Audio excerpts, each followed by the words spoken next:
Hello, and welcome to our show, Latinos in Motion. Today, we'll be having an up-close and personal interview with Bobby, the Lordside G. Bobby, the Lordside G, welcome to our show. It's pleasure to have you today. Thank you. Good to be here. Can you have a seat? All right. So, Bobby, we had a poll, and your viewers, your fans, they want to know a couple of things about you. All So right. that's why we're having this up-close and personal interview today. Cool. One of the questions is your name, the Lordside G. Right. Where did that come from? Well, that came from growing up, of course, in the barrio, in the hood, you know what I mean? Like, there's a lot of times, you know, in every barrio, in every hood, there's always usually a side or a certain name of a gang. You know, and I figured in my town, personally, you know, we had the east side and we had the west side. And when I got saved, I came up with, like, the Lordside. And I wanted my music to portray that for the listeners to know that they can be on the Lord's side because God's in every hood. So, Bobby, one more question. Well, actually, we have several questions for you. I hope we have time for them all. But this one's actually of a serious matter. It has more to do with your testimony. All right. Audience wants to know, how did Bobby, the Lordside G, get saved? Well, it's a long story, but in a nutshell, you know, I basically gave my life to the Lord at an early age. You know, I have a little brother that actually, you know, had taken some of my drugs, some of my downers of barbiturates, you know, and of course he had OD'd. Oh my gosh. And I had prayed out and called out to the Lord to ask him, you know, please don't let my brother die off of my drug, you know. I mean, that's a horrible feeling of knowing, you know, you could take your own brother out from the drugs, you know. If you don't mind me asking, how old was your brother at the time and how old were you? Probably like 13, 14 years old, you know. We started off early. You know, and how old were you? Or was your brother 13 or were you 13? Yeah, he was about 13. And then you were? About 14. Oh, so you guys are a year apart. Yeah. Okay. Wow. So, what happened? Well, he had gone to convulsions, and I tried to wake him up, and I remember my father saying, you know, my mom was going to come home early, and that we were going to go the whole family out to dinner, you know what I mean, and I remember trying to wake him up, and he was shaking, his eyes were going back into convulsions, you know, his whole eyes were shaking back and forth, and I asked him, what are you doing, what'd you do, you know what I mean, he said, well, I took some of your drugs. I said, how many do you take? Dummy, you know, like, how many do you take? And how many did he take? Well, at first he said like 3 or 4, and then he started doing 7 and 10, oh my God. And I knew it was serious, and I remember my dad finally came home, back in the room and said, you know what, your mom's coming home in like 5 minutes, go get him up, because I wanted him to sleep. Now, you knew what was going on, he was convulsing, and you knew why. Yeah. Your parents thought he was just sleeping. Right. What was going through your head? I hope he can sleep off this drug. That's what I was hoping, you know what I mean? So what happened? Finally my mom came home, of course, and my dad came in the room and said, go get your brother, we're leaving now, you know, and I finally broke down, started crying, you know what I mean, and I told my dad, you know, we can't go to dinner, we're going to have to take him to the hospital, pump his stomach because he took some drugs. Oh my God. So they ran into the room and everyone was hysterical, and I remember being in the hospital and the ambulance came and everybody was there, and I just remember my mom just turned around and like, they didn't, you know, just smacked me right in the mouth, you know. Wow. And, you know, the cops were there, and they were asking, you know, all the questions, and I was just scared, and I remember just saying, Lord, please don't let my brother die off of my drug, and I'll serve you. I promise, I'll serve you. And, of course, like the Lord does, he answered my prayer, you know what I mean? But like a hard-head, knucklehead, I mean, I got back into the street and doing all the dirt, because he answered the prayer, and, you know, like when the waters start getting smooth and safely, you know, you just go back and tend to go to your evil ways again. Would you say that this happens a lot, where something tragic or traumatic happens to people and they're in a situation where like, oh God, please help me, and they turn to God at that moment? Yeah. And then once everything's fine, out of trouble, exactly. Then they just go back to their old routine. So you're not there now. I mean, obviously something else happened for you to change. What happened? I actually met a pastor, and later on in life, I initially was raised in a little church in Santa Barbara, California, and it happens to be Katy Perry's father. You know what I mean? There's the singer. I don't know if you know. Yes, I'm familiar with Katy Perry, yeah. California Girls, yes. Yes, Snoop Dogg or whatever.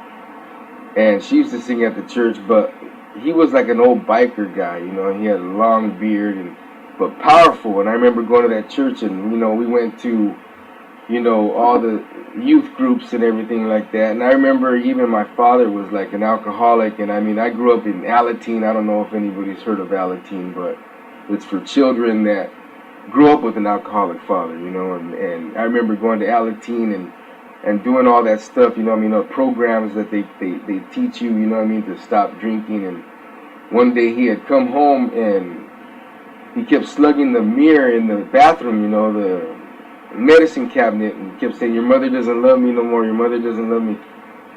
And blood was coming out of his hands, and there was all this blood on the floor. And I just remember going, man, just like any Latino family, we all have problems, and we grow up with difficulties, or a broken home or broken family. So at that moment, I was turning to gangs instead of the Lord, seeing all this trouble that goes on. But the Lord always had his hand on me and was always tugging at my heart, telling me, you know what, you're going to be mine. And I really didn't want, when you're young, you don't even understand what's going on. You know a little bit about good and right and evil and darkness or whatever, but it wasn't like I wanted to give myself fully to God at that time, at that moment in life. But later on, I moved from my town because I had gone to the courthouse where the judge had told me, if you see me in my courtroom one more time, I was going to do an automatic 5 years. What is it, 5 years in prison? Yeah.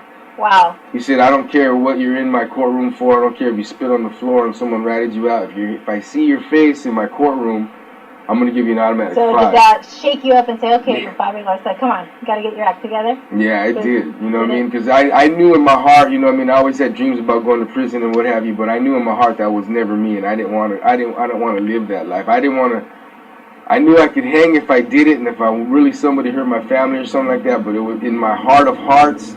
I had a good heart, and I didn't want to. It wasn't for me. I didn't want to be around a bunch of men. That ain't me. You know what I'm saying?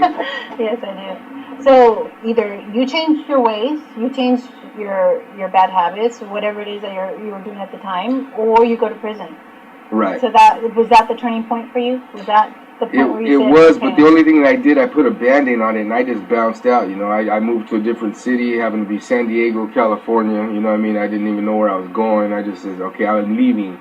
I remember my mom calling me and saying, we need you back home. We want to have you help us. We just got a new condo. And I remember when I went there, I said, she told me the name of the city, and I couldn't believe it. I said, I didn't even heard of this city. So I ended up moving. I remember having a pastor I worked with, and he kept asking me to come to church. And finally, I cussed him out. You know what I mean? You cussed out a pastor? Yeah, I did. You know what I mean? Did you get struck by lightning? No, but I heard the Lord say behind the scenes, you're fighting someone that's bigger than him and my situation. And what he was basically saying, he said, when you were young, you gave me your life, and you either give me your life now or I'm going to take it. And I remember after I cussed him out and called him a hypocrite and did all that stuff, I was fighting the Lord, And he kept saying, come to church. And he just loved me. He didn't say nothing. He didn't argue back. He just kept loving me, He didn't say nothing. And I found myself in church the next day, on my knees like a little baby crying out, saying, Lord, just forgive me. I don't want to go to hell. I don't want to, I'm tired of making a promise to you that I can't keep. Well, watching your videos and your music and all the, like I said, positive message that you have especially for the Latino community that it deals with all these issues with drugs and violence and gangs and, all these things, all these obstacles and things that they have to deal with. That was what brought you up to the point where you started writing music. Now then you start writing music. Mm-hmm. Were your challenges over? Were you like, okay, you're writing music, now you're working for the Lord, you're promoting all these positive things.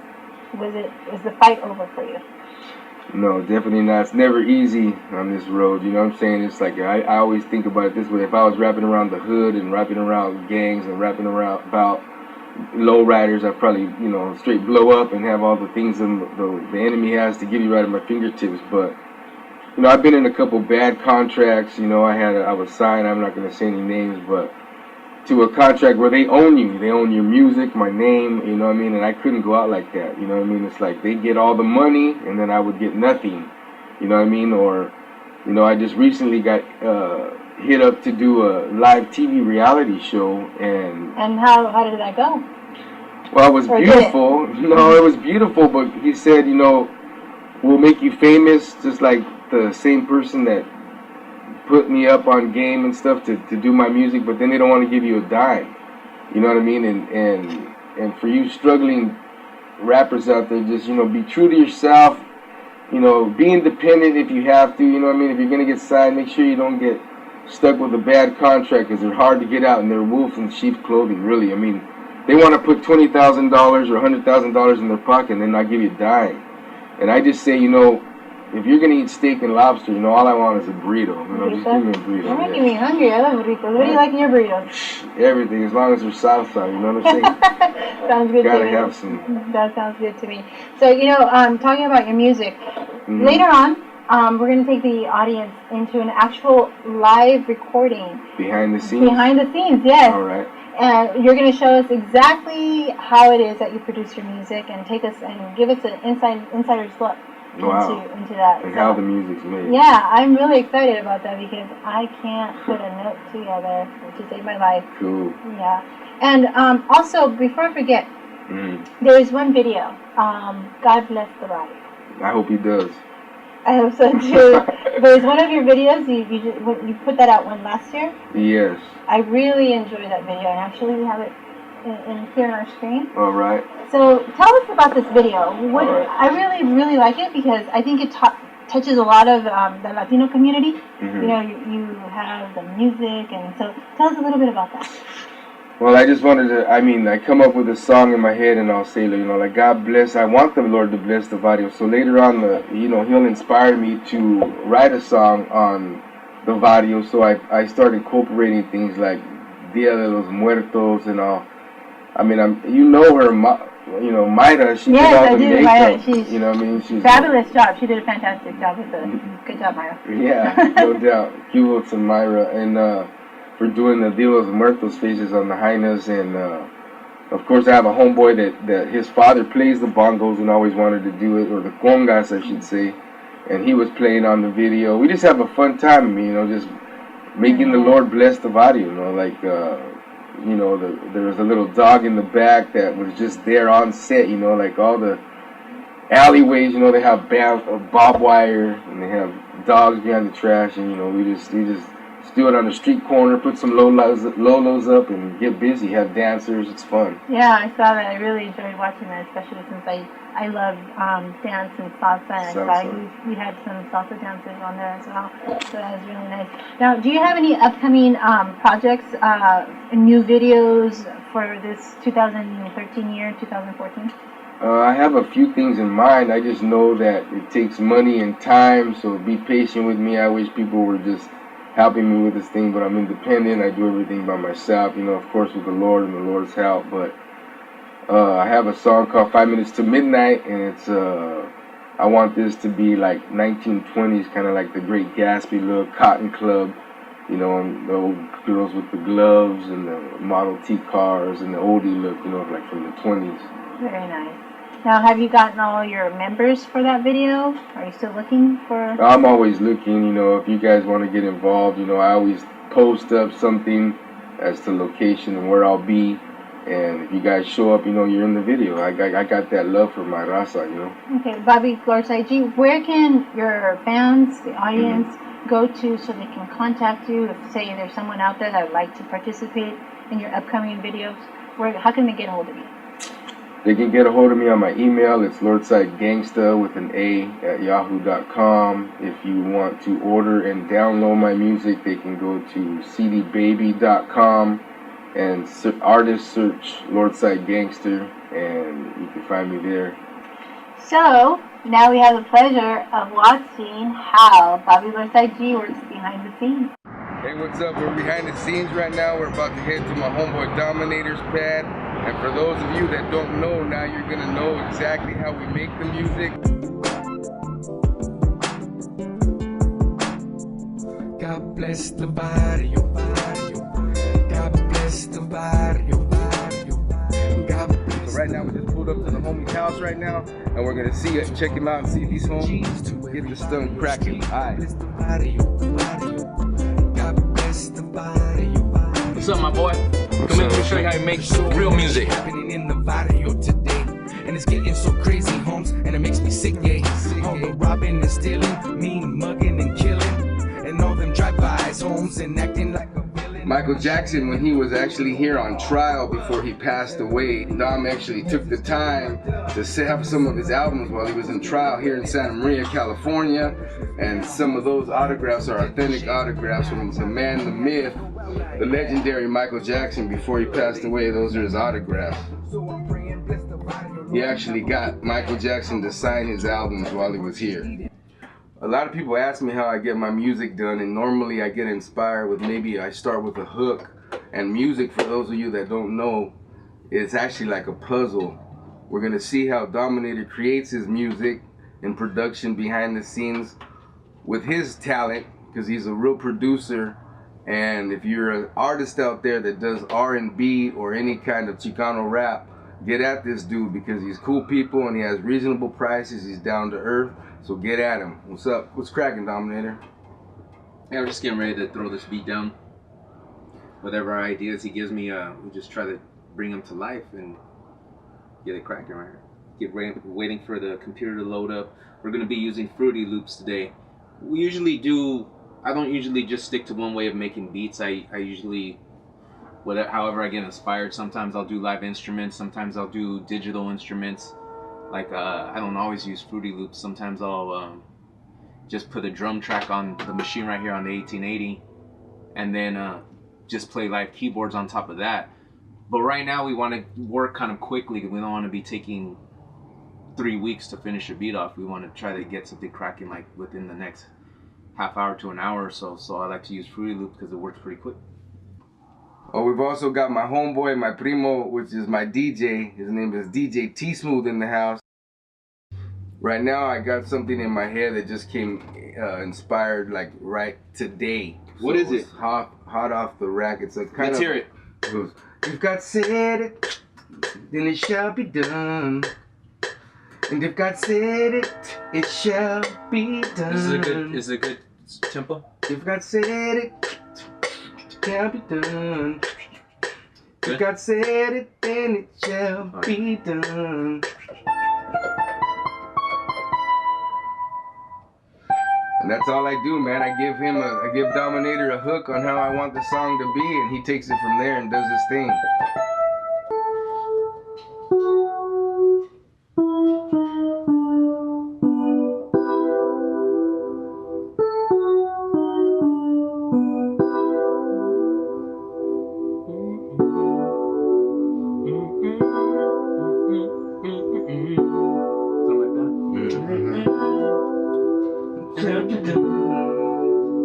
If God said it, then it shall be done. Okay, I got it. Cool. So in your head, Dominator, are you feeling like something from the 80s, old school Michael Jackson? Are you feeling something funky like disco? Are you feeling something cameo-ish? Or when you get inspired at a certain speed? Or You mean with this song or just period? With this song, period. Like right now, just coming up at the I think we could do some kind of like Justin Timberlake sort of? I think we could do something like Bruno Mars meets Cameo. Right. Perfect. Good description, bro. So tell them what you're doing. Are you finding drums for this? Oh yeah, we're gonna put our own little digital drum set together since we don't have a drummer here to play. We're just gonna find the right sounds and then get a drum pattern going, and then hopefully, if we're not happy with the drum, we get a nice pattern going. If we're not happy with the actual sounds, we can replace them until we find sounds that are sick.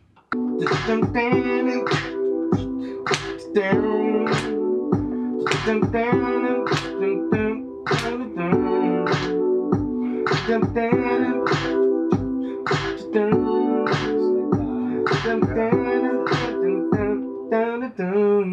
all easy.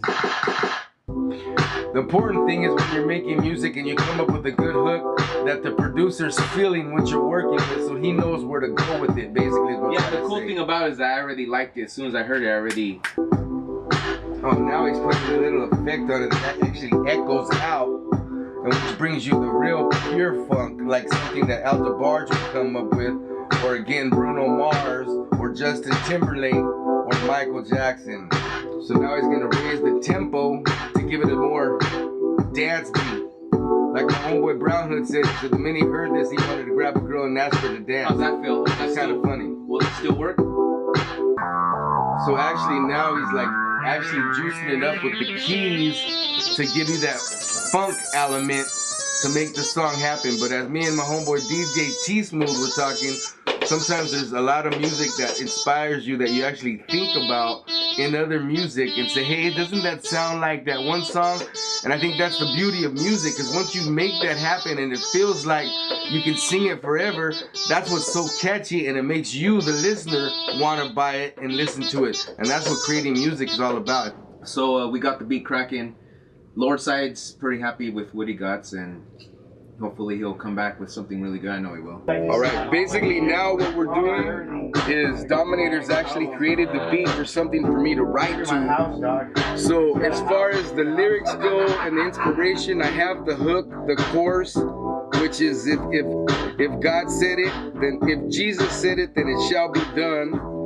So I'll take that chorus as my meat to create the verse around what I wanted to spit to convey to you. So when I come up with that, I'll come up with a pattern of how I want the rap to go, like, and then I'll take that and I'll try to fit in those words on how I want the rap to come about. I'll then spit into the microphone when I bring my paper back and it's written down on what I wanted to say, and Dominator will record me and I can hear him through this machine that he's using, and then I'll have to actually call deuce it, which I spit my whole line right on top of the first line that I said, and then on the third track he can then add the ad-libs on my backups, which is then ad-libs are backups on things that you want to say to back it up after I've deuced it twice and spit my lyrics. This song in particular is gonna get done. We just created it on the fly today as I got to the studio because I didn't know what I wanted to work on. But this song is gonna come about, and I just want to give you a little taste on how the music gets done. He'll then record it, and then he'll do the mix down once we're done. And I've written my 2 or 3 16 to 18 bars that I'll do for the actual song, whether I want 2 verses or whether I want 3. So after I get that done and know what I wanted to spit, I'll then come in the vocal booth where we're at now. I'll spit my line into the mic and then begin to do it twice after I've already spit it once. It's called deucing. So you actually spit your line on top of it to give the thickness of coming real and giving it heart. And that's it. We're wrapping it up now. It's a wrap. This is the Lordside G. I'm just showing you how we get music done for those of you that want to know how to do music and how we do it here in the 805 in Dominator Studio. Peace out.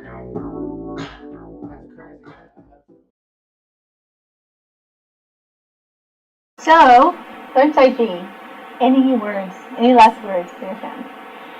I'd just like to say thank you for your support over the years, for being by my side, for loving and appreciate my music. I'd like to give a special shout out and thanks to my producer, of course, Dominator. My DJ is also my primo, DJ T-Smooth, and Creeps for behind the scenes and the camera, and all those that support me and love me. I pray a special prayer on you, and may you continue to ride and go forward in the name of the Lord Jesus Christ, and that you remain on the Lord's side forever until we meet again. Well, there you go. That is our intimate, up close and personal interview with the Lordside G. My name is Sachi Rodriguez, and this is Latinos in Motion. Thank you so much. Thank you. All right, sis. Thank you. And God bless. God bless you. God bless. God bless.